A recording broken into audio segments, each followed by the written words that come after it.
Yo, yo, Weather Abe here for Honest Weather Network, joined by another person. Textbooks, guys. How's it going? I'm doing good. I got some snow outside and I get to scrape off my car again, like always. That's your fault for living up north. No, that's your fault for not living up north with me. Details. Alright, guys. Hey, how's it going? Honest Weather Network here for another forecast. This time we're going to talk about, obviously, what we've been talking about snow, snow, and more snow. Is there actually going to be that much snow for this week? Well, you remember on our last forecast we kind of said there was, and this time, Ryan, what do you see on this page? I still see a pretty good portion of cloud on this page, stretching all the way from Washington State through the central U.S. up into the Northeast. But sad to say, most of that is probably not snow related. No, probably not. That's probably just overcast yuckiness. Yeah, miserable, depression, no sunshine, that kind of stuff. So as we move forward, we're actually going to go right into this, and here's the model run for the next week ahead, and there's not a lot of snow until you get to about right on Wednesday. Wednesday is actually going to be a dicey day, especially up for us in Pennsylvania, Ohio, and West Virginia Yep. area. We're going to have some freezing rain possibilities. We're going to have some sleet. We're going to have probably 1 to 3 inches of snowfall on top of all that. So it's kind of going to be like what it was a couple weeks ago, but not to the extreme uh, ice accumulation that we had back then. But it's still going to be a little scary and dicey, so be safe. Most of the southern states, Ryan, look like they're going to get rain, hmm and that includes you, because I was that's going to say, it looks like it's extending all the way back to us. yeah, so most of it's not going to. There's not going to be any snowfall that's going to penetrate all the way down south until the cold air comes in after the front goes through. And that storm goes up towards Maine, actually turns into a nor'easter, as you can see here, and then it goes out to sea, and we never see it again. Ryan, walk them through what's going here starting the late Thursday. Oh, we just had the frontal passage, so you've got the cold air kind of dipping in to Kentucky and Virginia area, all the way over back onto the west coast. You've got a little bit of rain stretching over into Washington State. You've also got some over in the Great Lakes as we walk through time here. Yeah, Keep going. I actually think that's going to be this right here is going to be lake effect. That's probably a good bet. Most of that is going to be lake effect that's in the Great Lakes region. So That would make sense. sorry, Erie and Buffalo, you're going to get some more lake effect snow, which you're probably sick and tired of hearing by now. We're going And to get some good accumulation on that too. yep, and as we can see Now we've here, got some rain moving into the southeastern U.S. yep, more rain, lots of rain actually. Now, something else to note there is that the cold air is now kind of receding back north.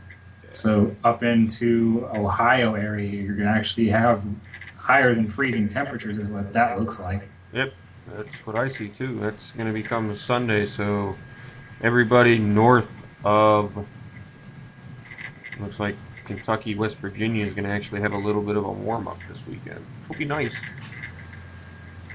Oh, go away. Yep.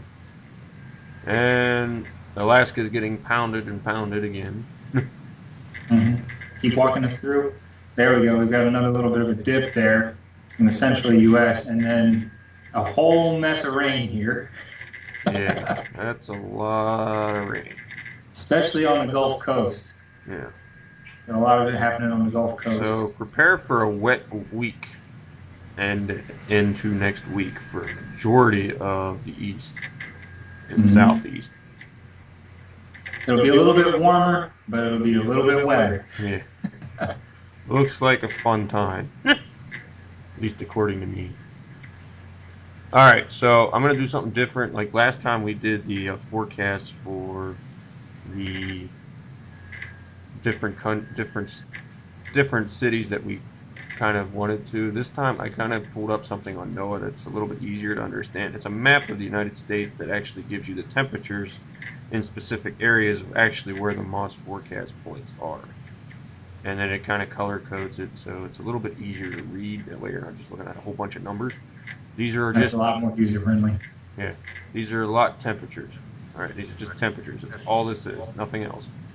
So I play it through, and I'm going to loop it up a little bit, go a little bit faster with it. You can see it's going to be relatively normal for this time of year for here. There's a little bit of cold that dips in the middle of the week and comes back again at the end of the week, and then it kind of warms up. As you can see, that warm air starts to go a little bit north right here. There we go. There's our warm up. Warm up at the weekend right there. It kind of stays right there for an extended amount of time, and all the way up until the forecast is over. I'm going to go ahead and guess that Florida, you're going to probably see some 80s. Yeah, Florida, you're going to get up into the 80s again. Then it kind of dips down again at the end of the week, or at the beginning of next week. So maybe a little bit easier to understand. It's kind of difficult because this one doesn't really give you like the date. It just gives you the forecasted hours out, and then you kind of have to figure out the date for yourself. But give it time. TexFlex and myself are working on some products, so that way we can get you some easier to read things, so that way you're not seeing like what we see, which is raw data. We're going to try to put it in a friendlier data, so that way you guys can read it just like if you were watching your local news stations or the Weather Channel for that matter. So stay tuned for that. We're going to work on getting some of that stuff in there, so it's a little bit easier to do these forecasts, so that way you're not looking at just the numbers. Yeah. As always, guys, this concludes our forecast. So just recap real quick. Snow today and tomorrow for the Ohio Valley. A lot of wet weather and rain for the southeast and east come this weekend with a decent warm up happening this weekend on the East Coast. Yep. That's pretty much the bulk of what's going to happen for this weekend. As always, like us on our Facebook page and visit our web page as well. It's getting more and more up to date and better as we go along, and adding these videos helps out a lot. So tell your friends, let us know. Also, please send us pictures. Black screen on the beginning of our slide is okay, but I like to have photos from you guys. It's a lot more fun to do it that way. I don't care what you send us. I mean, as long as it's weather related, don't send us anything else. But just send us at least something weather related, like sunsets or streaks or whatever the case may be. But as always, guys, thanks for joining us. We'll see you guys for the next forecast.